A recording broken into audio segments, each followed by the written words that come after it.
Le CAC 40 est toujours dans le rouge avant l'ouverture des marchés américains. Marchés américains attendus en ordre dispersé de leur côté. Les contrats futurs sur le Dow Jones ou le S&P 500 sont dans le rouge, tandis que le Nasdaq pourrait bien lui ouvrir dans le vert.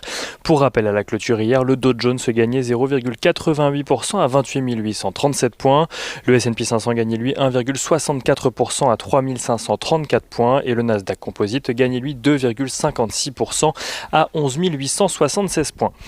C'est aujourd'hui que débute la saison des résultats aux États-Unis et premier à ouvrir le bal, JP Morgan Chase fait état d'un bénéfice en croissance de 4% au troisième trimestre, une croissance en partie due à la hausse des opérations de trading lors du rebond des marchés financiers après la chute en lien avec la pandémie de coronavirus. Le bénéfice de la banque ressort à 9,5 milliards de dollars, là où la banque affichait à la même période en 2019 un bénéfice de 9,1 milliards de dollars. Le BPA de JP Morgan s'établit à 2,92 dollars par action.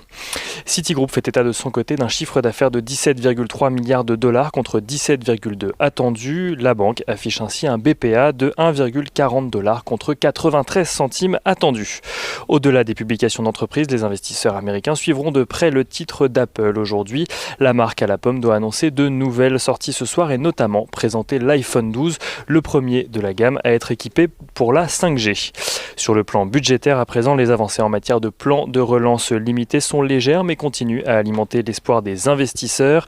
Le Sénat, qui affiche une majorité républicaine, a annoncé qu'il était prêt à voter les 3 mesures chères à Donald Trump, à savoir pour le secteur aérien, pour les petites entreprises américaines, mais aussi pour les foyers américains.